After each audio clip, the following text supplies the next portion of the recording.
Hey guys, this is Clinton Jeff from UnleashThePhones.com, and here's a quick look at the Sony Xperia U. This is the phone we're going to be reviewing today. Very cool little phone. I'm just going to talk a little bit about it right now. Alright, at Mobile World Congress this year, Sony released a whole bunch of new Xperia NXT smartphones, and this is one of them. This is the Sony Xperia U. Not a part of the Ericsson brand anymore, as you can see, but there's still that little logo right there. But otherwise, this is a whole Sony phone. Something that I really like about this phone is it's a very small thing, but you'll see that this changes according to the color of what's on the screen right there. Very, very cool. A bit of a novelty factor, but I actually thought it was very cool. Definitely liked it.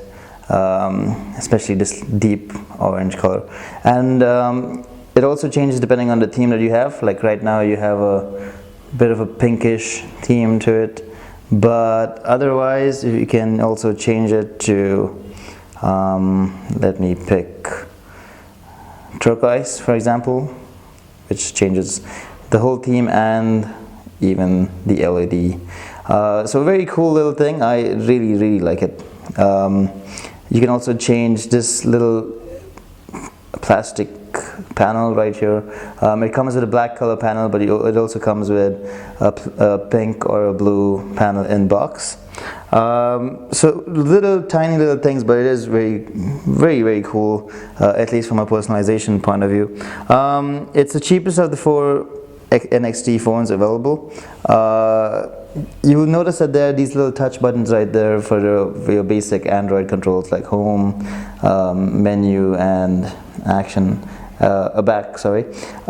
So they do work pretty well. You can't actually tell right now, but the etchings are in the LED strip itself. It would make more sense if you could just press the LED strip, but you have to use these buttons. It's less annoying to use on the Xperia U than on the Xperia S, and you get used to it very fast, so it's not really that much of a deal.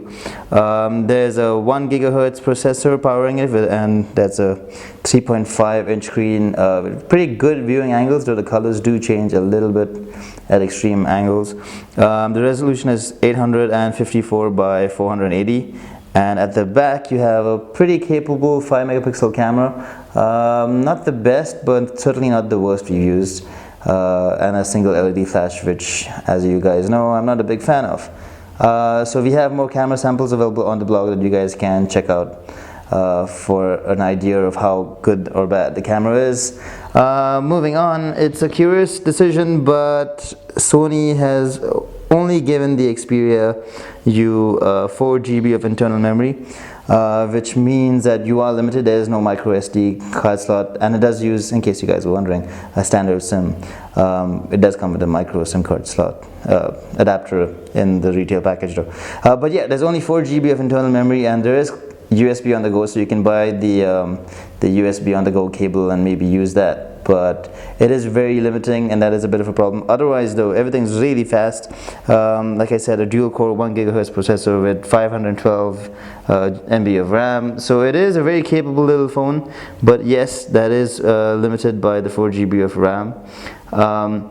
You have your basic ports. You have a 3.5mm jack at the top, and volume keys and a rocker and a screen lock key right there. Coming to software, the Sony Xperia U runs Android 2.3 with Sony's custom skin on top. That is a bit annoying, I will admit, because there are devices out there that run Ice Cream Sandwich out of the box, but Sony has said that the update to Android 4.0 is coming along sometime this month, I hope, in June 2012. But let's see how it goes. Hopefully the update will come along really quick, but in the meanwhile, it's certainly not a slouch at all. It is pretty fast, and the widgets all work around really nice. You will notice some lag though in some places, especially in the menus when you switch around really fast. But it's not too bad. It's actually surprisingly one of the best phones we've used in this price bracket. There's a little bit of bloatware installed on top of this. can't find it right now, but there are some Sony applications like Sony Play Now.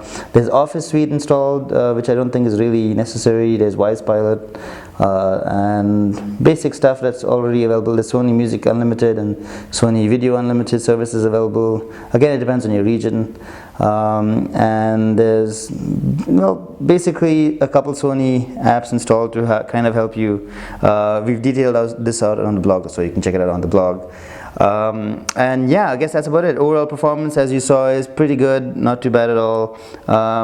In our quadrant test, we did find that it was very close to a Tegra 2 in terms of performance. Alright, so to conclude, coming to battery life. Battery life is actually one of the best things about this phone. It'll last you easily a whole day of moderate usage. Maybe on light usage you could even get 2 days, and not too bad for a phone that's powered by I think 1,000 something mAh battery. I can't remember right now. 1,200 I think, I don't know. So yeah, not too bad at all. I might be nitpicking, but like I said, the omission of a micro SD card slot is a bit of an annoying factor.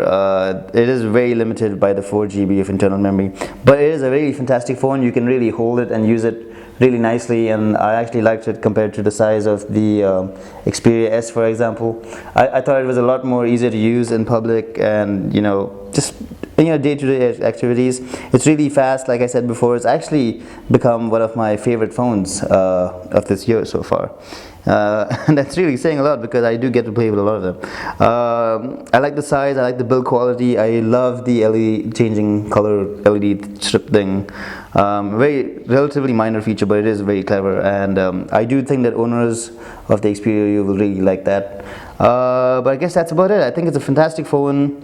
The main reason I think it's a fantastic phone though is because of the price. You don't really get a dual core Android phone in this price bracket. You kind of do get the HTC One V though, but it is a little bit more sluggish. It does have a better screen, I think, but it is more sluggish. It's a single core phone in this price bracket.